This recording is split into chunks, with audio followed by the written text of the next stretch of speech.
Time does the House adjourn today? We were done before. Oh, you already adjourned. Yeah, we were on the floor last. So you get paid for the full day, right? Yes, that's right. But we were here till 10 o'clock last night. And when I left, I didn't see anybody in this room. Well, we came back at 11.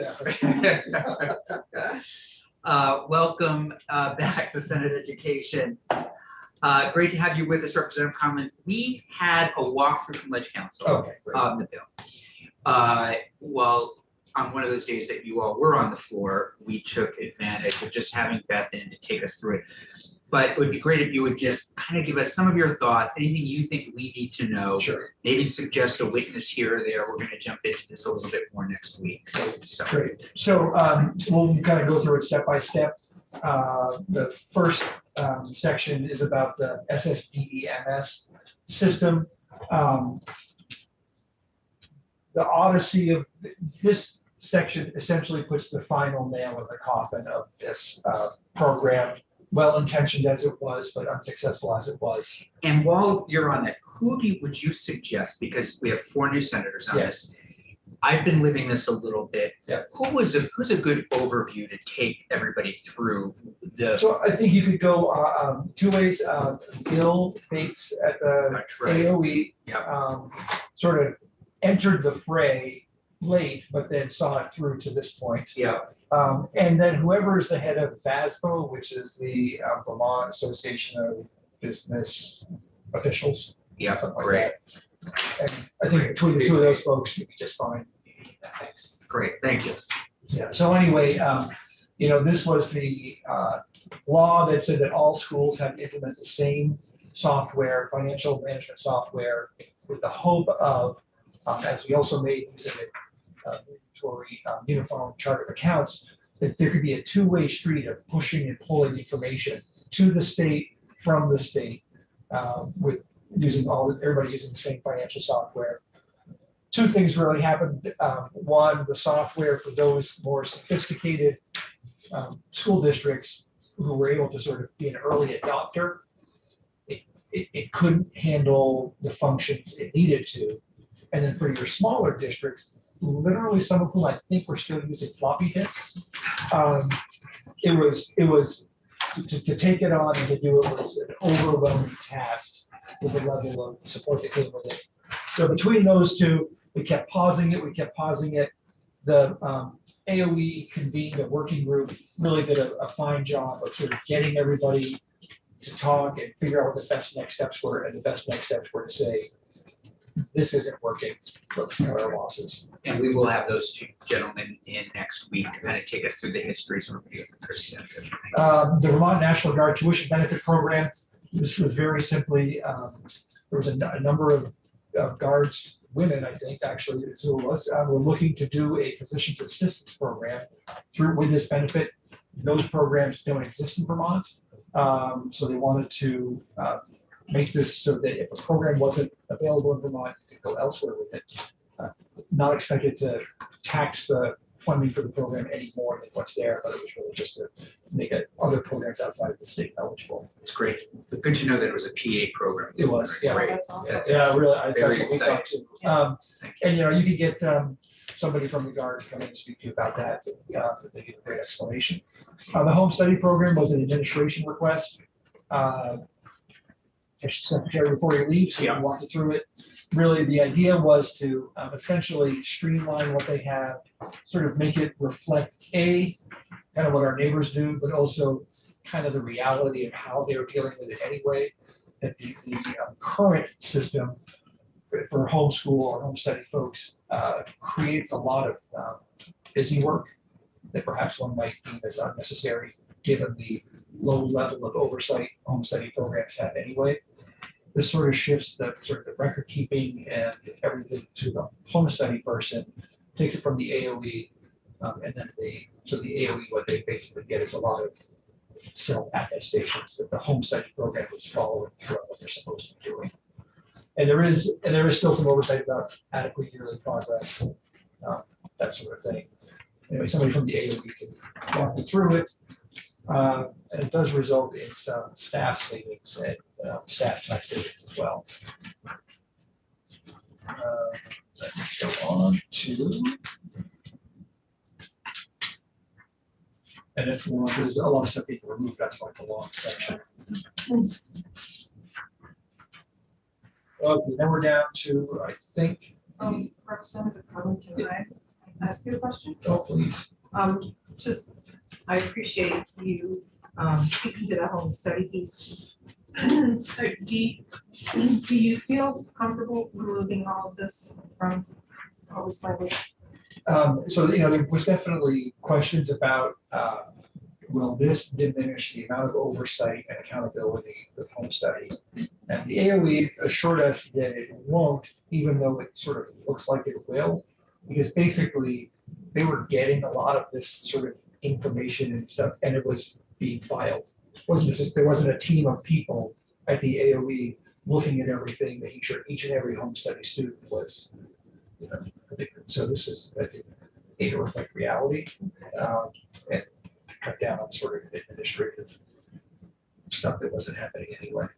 But to Senator Gulick's question, hey, would you ask Ms. St. James to put together like a side-by-side before and after kind of thing? I mean, we can pull it apart here, but it'd be easier for me to see as well. This is what we're doing now, this is what we're requiring as it relates to homeschool. And I think you had the homeschool applicant come in.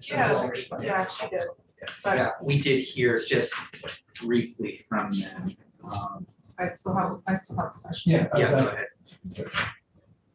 Do you have another question right now? No, Okay, just across the whole. And then the final section was to deal with the Act One group and their work.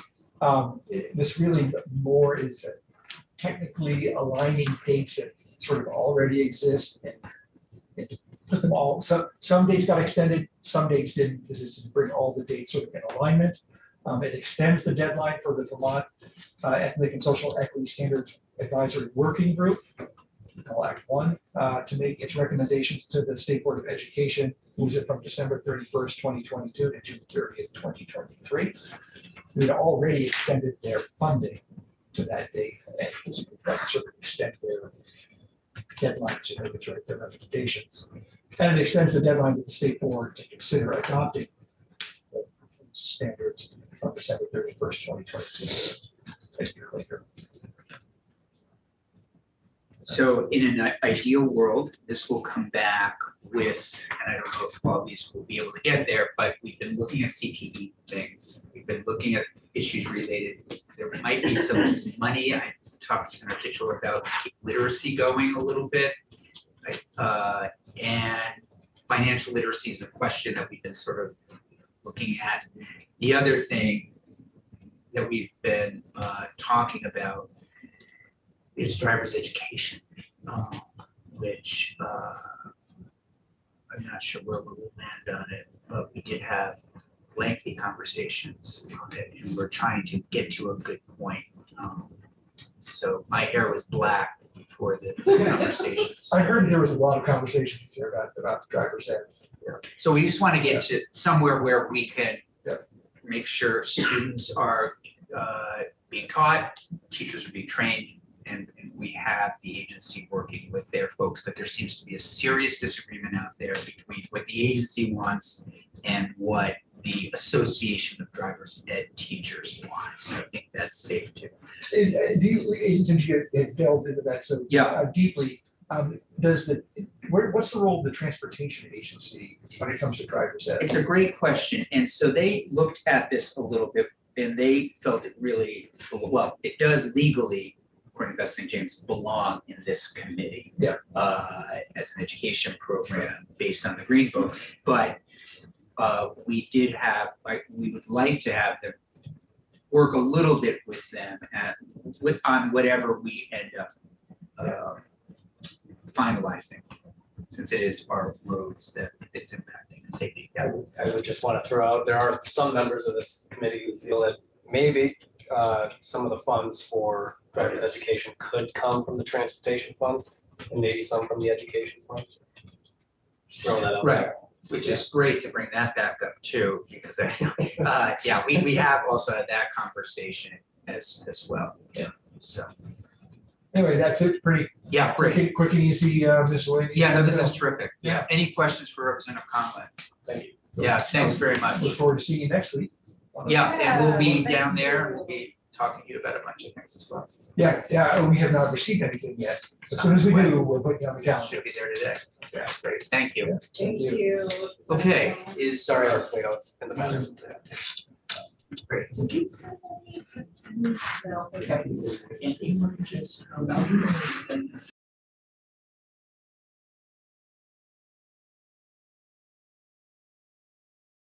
Okay, final witness for the day. Am I pronouncing your last name correctly? Is it Mr. Wollner? Yes, Okay, well, welcome to Senate Education. I understand that we're catching you in Colorado. that is true. Yeah, and your name came to us from our vice chair of the committee, Senator Gulick, and you're with Quest Environmental. And as I suspect Senator Gulick has talked to you a little bit about some of the work that the state has been doing, the ongoing work with PCB testing, school construction, and she thought it'd be helpful to have you in to talk to us a little bit about your work and some of your experiences in this field. So we greatly appreciate you taking the time. And at some point, perhaps we'll welcome you in person. But for now, we're glad to have you here virtually. So the floor is yours. Thank you very much, Chair and Senators, Education Committee. I'm happy to testify. Again, my name is Robert Wellner. I'm the president of Quest Environmental and senior industrial hygienist here. We've spent a few hours, Martina and I, talking about the PCBs in schools issues and a number of others. So I'll back up quickly and let you know where my expertise lie and my biases may be. As an industrial hygienist, Quest Environmental and our team of industrial hygienists, we're in our 30th year, I think just about to start our 31st year in business. We specialize in industrial hygiene, which is the identification and control of contaminants in buildings. And most specifically, we specialize in schools. We work for many school districts. We've been in dozens and dozens of school districts, many hundreds of schools. And we do testing for all sorts of environmental contaminants. You know, it's our job to help prioritize those contaminants and manage those contaminants for our clients. So right in our main area of expertise, You're in and out a little industrial bit. hygiene, you may have heard recently. Now you're back. Maybe I think when you leaned back, we lost you for a moment, just so you know. I'll make sure to lean forward then. All Thank right, you. great, perfect, thank you. You've probably heard the term industrial hygienist, and that's a bit of a strange term since we're not talking about the industrial hygiene, but I'll quickly summarize that is the profession whose job it is to identify contaminants in buildings and put together the protocols to minimize those contaminants, resolve those problems. And within that category, we very much focus on schools, have been in thousands of schools. We're in our 31st year in business, and we have done a lot of PCB soil remediation cleanup projects, testing of transformers, and working with projects. So PCBs are one of the issues that you all are tasked with and working right now. And the main purpose of my thoughts and presentation here today is to let you know that there's good news. There's a profession called industrial hygiene. There are good people in Vermont and elsewhere that can help you get the answers that you need to identify the legislation, amend the legislation, and focus on the safety of the occupants in school buildings. So understand your needs. Senator Gulick. Hello, Mr. Wallner. Nice to see you. A pleasure. I was wondering if, before you get much further, if you could just give us a little bit of your connection to Vermont, since you are so far away at the moment. Understandably, I went to Middlebury College. Both my wife and I went to Middlebury back in the 80s. We have a family home in Vermont, and we spend currently a few weeks in the winter and a few weeks in the summer there, and hope to spend a lot more time. So Vermont is very near and dear to my heart, and I've spent a lot of time there. I actually, my first job was in Vermont, and my wife went to grad school there, and I ended up getting a laboratory director position in the West in Idaho, that then moved to Colorado, and have been stuck here since. But yes, we do have ties to Vermont, very much so. Great, thank you. Senator LaRocque has sent over a copy of or some of the previous testimony and some general information she's provided on PCBs in schools, and I think I have an understanding there. I'll boil down my comments to about 5 and then be available for your questions. I understand it's 3 o'clock on a Friday afternoon and you all have other places to go. I would like to introduce, first of all, that sort of concept of the industrial hygienist, and that we are typically not medically trained. So we're not the people that can say what a specific contaminant will do to an individual. That's a doctor's role. That's a medical professional's role. However, it is our job to figure out what contaminants are in the building and prioritize them. And I encourage you to think, as you're addressing legislation, about the dose response type exposure scenario.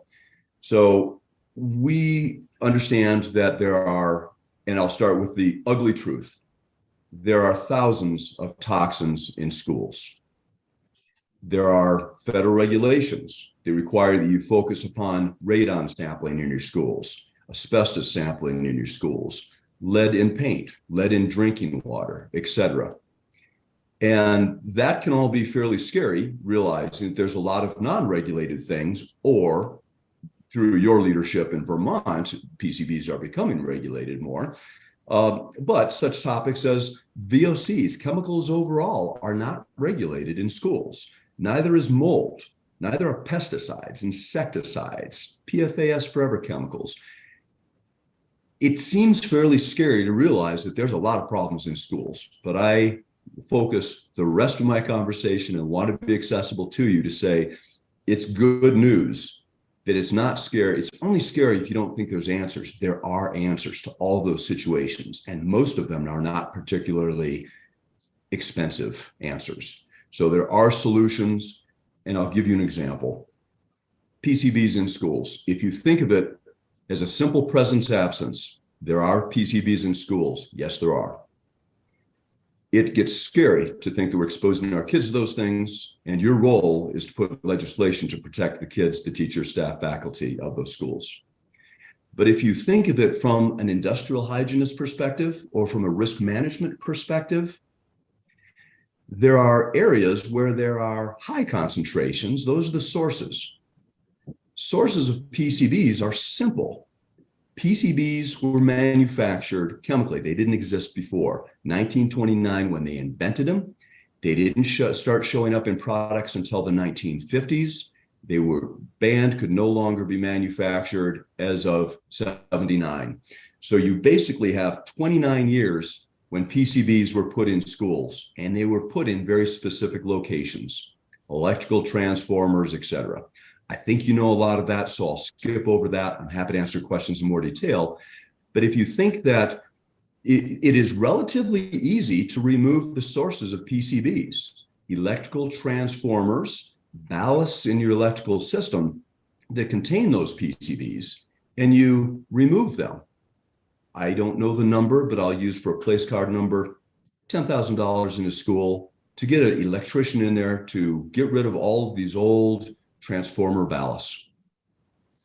The electrical transformers coming onto the school, the slab mounted box transformers, those belong to the utility company, and they're responsible for that. And they've been replacing those with non-PCB transformers.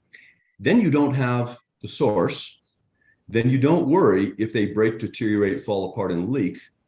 And then once they're gone, you clean up that immediate area, and the end air result and exposure disappear or reduce. Now, yes, there are some PCBs in window caulk and some other specialty products, but those are small concentrations. And if you focus on simply the presence that PCBs may exist, you miss the fact that there are in certain areas that you can solve those problems, and that's money well spent. So first thing is source identification, source control. The next topic is, this is an industrial hygiene term, and I apologize for this. Dose makes the poison. A little bit of just about anything doesn't do any harm. A lot of just about anything can do a lot of harm to the human body. So a small amount of any number of things You take a zinc throat lozenges, and that can help kill the bacteria and the biotin viruses in your throat, but it doesn't do you harm. But if you expose and drink a lot of zinc, it will kill you. So worry less about the parts per million and parts per trillion in the air, and worry more about the percentages of PCB in transformers and the direct sources themselves. Other topics just wanted to address, and then we'll get into questions. Vermont law very much focuses on air sampling, and that is logical. And yes, it is a pathway to breathe PCBs into your body. PCBs are very unique in the chemical world, and the hazard and the risk in the toxic world, that they get absorbed through the skin very readily. Most other things don't. So hand contact is a legitimate concern and pathway.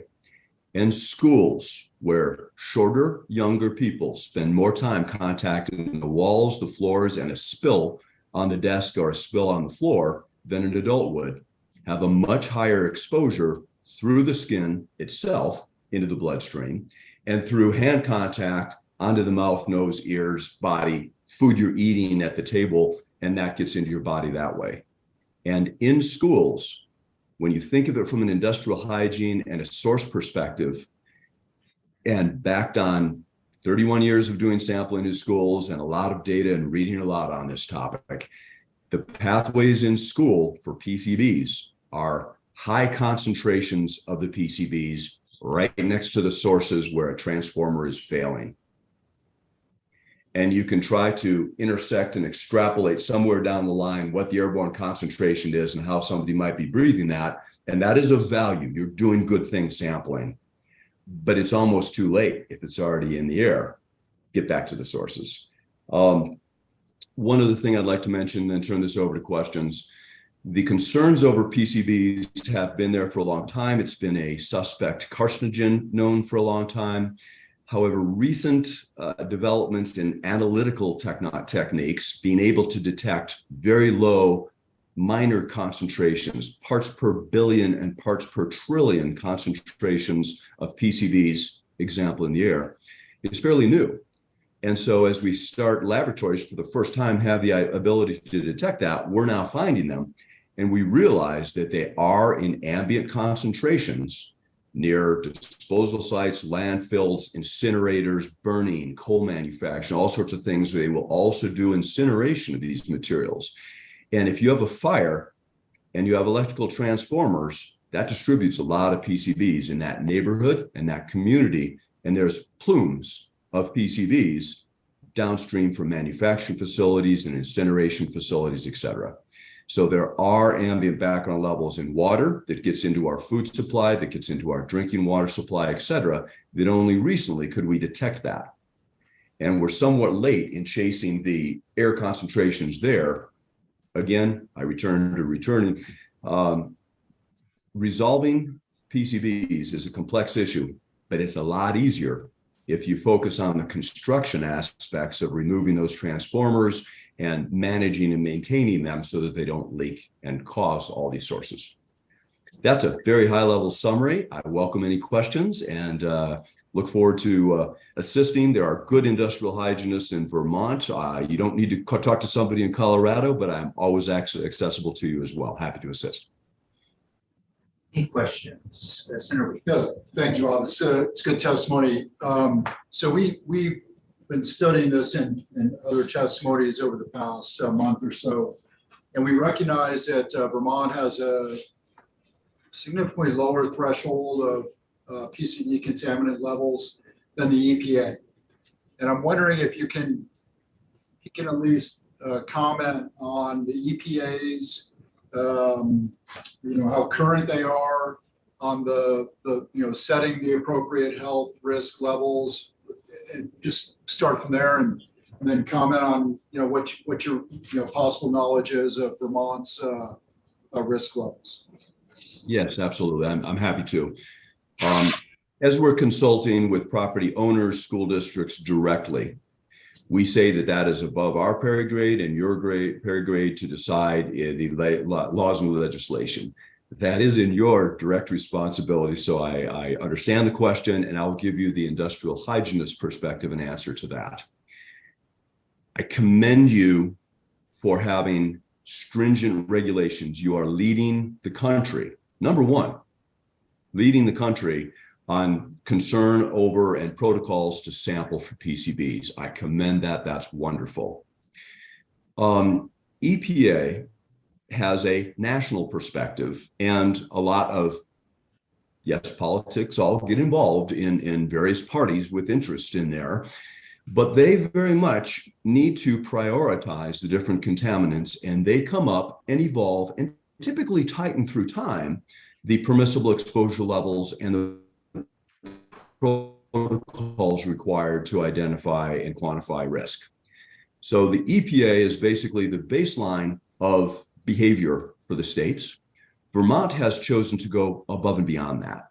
And my opinion is, and this is often the case, when you are leading the field and you are the first one over the hill, the modern day analogy to getting the arrows in the chest are people chatting on their opinions and telling you if you're overreacting or underreacting. And I encourage you to ignore that and seek the facts and try to prioritize. PCBs, any contaminants, if you follow the federal regulation, you can't lower the standards than the federal standard and the EPA guidelines and standards, but you can make them more stringent. It becomes very complex for you when you do that. Yes, that may be where eventually the regulations go, but when you're consistently doing the lower, screening level is a little bit higher. Vermont's 15 versus the EPA 5, but that is just sort of when you start thinking about it. The action level that you do is range from 30 to 100. All of these are in nanograms per cubic meter. Realize these are very low concentrations. Where the EPA is between 100 and 600, you're much more stringent, 30 to 100. And that can be good. Likewise, on the intermediate action level, the 90 to 300 is well below the 490 of the US EPA. And so you are somewhat in uncharted territory. And your decision to do that has the financial ramification that you need to take resources away from other things to focus on that. I commend it. It's a worthy cause. Your decisions are valid and solid. But it is my opinion that there's always a balance of money being spent on teachers and buildings and the things that you know directly make for a safe working environment for the occupants, the students, the staff, the faculty. And I'm in no way saying you don't have every right to be able to make it more stringent. It just makes, it's a priority that you have made to take money out of other areas there. And I'm not saying non-industrial hygiene, air quality, environmental contaminant issues. I don't know. Have you sampled all of your drinking water supplies, every drinking fountain in all of your schools for lead in water? That's an EPA regulation. They know. Yes, we did that. We did that 2 years ago. Excellent. Fantastic. Asbestos, you probably have all your asbestos plans. And lead-based paint, you have those plans. Radon surveys, radon sampling every classroom, and then repeat sampling every 5 years. All those are mandated protocols that if you're ahead of the game and you have them all done, then you start looking, you've taken care of the quote low-hanging fruit, and you can start looking at other things. But do realize it is, listed by the EPA as being a suspect carcinogen, and there's not a lot of data supporting the difference between these 15 and 30 and 90 and 130 nanogram per cubic meter air exposures, or even if the air exposures are a reasonable indication for exposure potential for occupants, or if there are surface sample exposures that are potentially more significant. Thank you. I qualify those as an industrial hygienist perspective.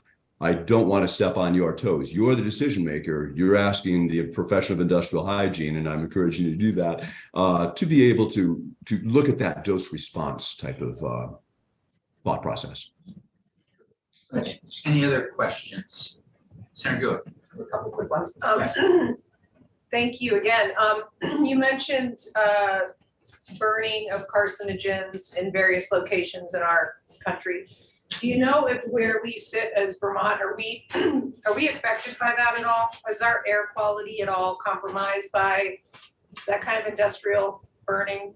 Yes, absolutely. You can incinerate waste materials. It is permitted. You have to have air emission filtration stack system, but it's permitted. There are some states that will not incinerate PCBs. I think PCBs, you send your PCBs if you have light ballast as you're renovating a school to Canada, or to, I forget what other states are going to be there.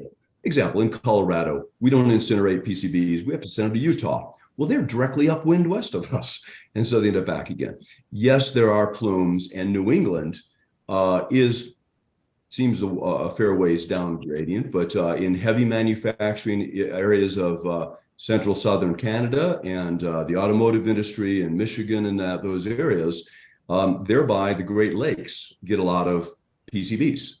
And the manufacturing facilities have spread that, and there are significant background ambient levels in various studies in Vermont that are thought to be more so some upstate New York, but mainly the manufacturing facilities west-northwest of you. So yes, there are ambient levels. There are a number of other products that contain PCBs that are not widely used in schools, but are out there about anyway. And, there's fish studies in Lake Champlain with PCBs in the fish. That's probably not coming from a school source on a transformer. That is probably coming from rainfall and surface water runoff and soil contamination northwest upstream from where you are.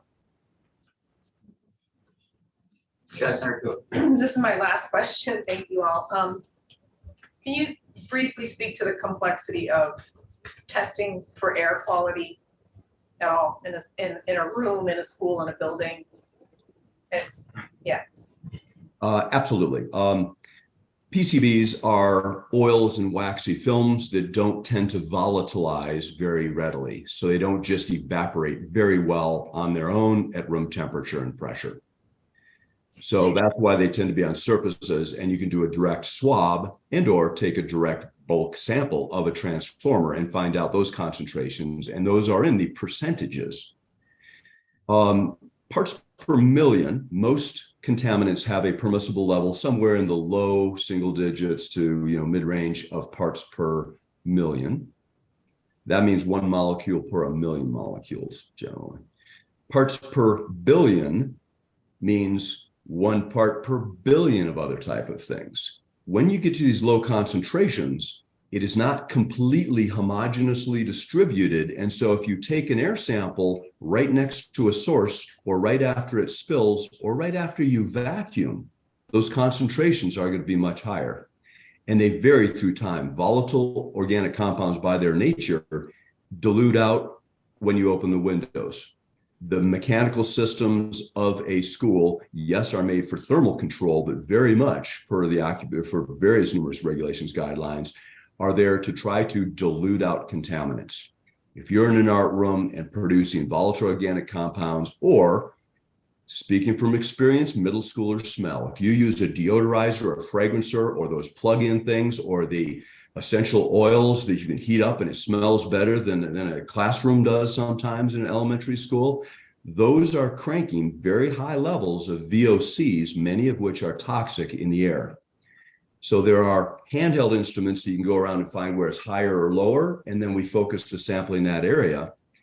PCBs in air are in such low concentrations that you can literally take 3 samples right next to each other and get 3 wildly different results, and a wildly different level if you sample in the morning when it's cold out versus the afternoon when it's warm out and it's volatilizing. So you end up getting interesting data that is really tough to interpret. And so again, if you're sampling a surface, that's more a consistent approach to exposure through time than air sampling. Air sampling is the best way to find out what you're breathing at that time, but it is an instantaneous measurement of the concentration at that time and location, and it often does not have much relevance to the room next door and down the line. Your legislation widely says, okay, let's get similar use. Let's look at kitchen areas versus gymnasiums versus classroom areas and the time we spend and how much we're exposed there.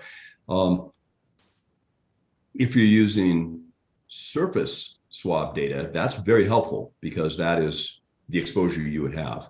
Air samples, it's tricky. You could take 10 samples in that one blue zone or yellow zone or red zone and get 10 different results. It's very tricky and complex. I wish it was. I wish there was a sensor that we could walk around and find the high areas, sample there, get the actual number. You can't with these low parts per billion and parts per trillion type concentrations. So, when you're talking the units you are on these levels, nanograms per cubic meter of air are not directly, but based on molecular weight calculation in the parts per billion and parts per trillion range. And the way statistics work, you can get a little group of them over here or over there, and they move around the building through eddy diffusion through the ventilation system and just molecular diffusion moving out. But they're heavy materials and they settle out as well. So they're in your carpets. And when you vacuum your carpet, they're high.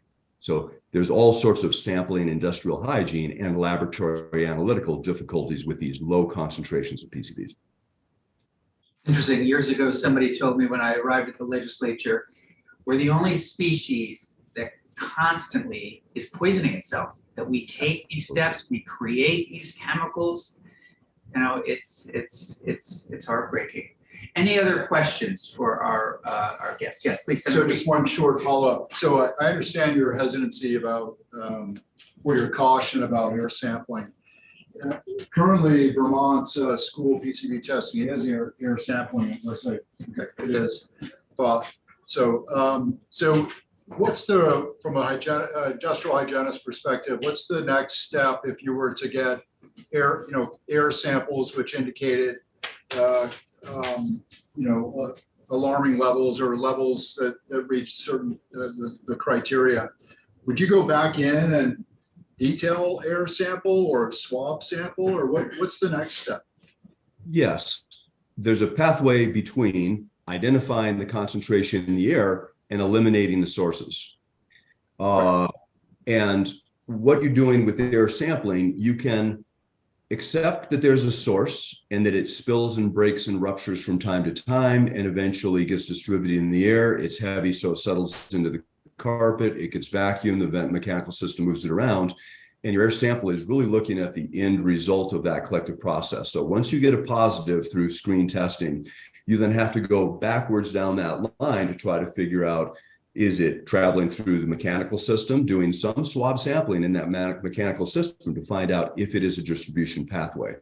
The mechanical system is not going to be a source, really. It's going to be just a pathway. So you follow the pathway back. You follow the pathway back. You figure out, does that room have an electrical transformer? Are these old incandescent the fluorescent bulbs that had to have a transformer that between 1950 and 1979 had PCVs in it? And then you find out if it's leaking. So it is a somewhat expensive and backwards process once you have a contaminant to go back to figure out where it is. So make sure that your operations people understand quickly the mission, which is to get to the source and eliminate that source, and it's no longer a threat and a risk and exposure when it's gone, and the pathway that it takes to get back there. Does that make sense? I don't think I articulated that as well as I intended, but does that make sense? That's fine. It's good. Thank you. Okay. We appreciate you joining us and hope you enjoy the rest of your day. And hopefully we'll see you in person next time you're here. I will very much look forward to the opportunity, and I congratulate and commend you all on all your good work. It's a wonderful hearing, mainly through Senator Gulick, all the good things you're doing, and congratulations on some recent accomplishments in other areas as well. You're doing great things. Thank you very much. Good to see you. All the best. Thank you. Yeah, we'll leave it there. Thank you I know it was a long week for everybody. Tuesday, we have a brief afternoon. And then the rest of the week is going to be pretty hectic. I need to leave to be back in Bennington by about 3:15 on Tuesday. So early, and the rest of the week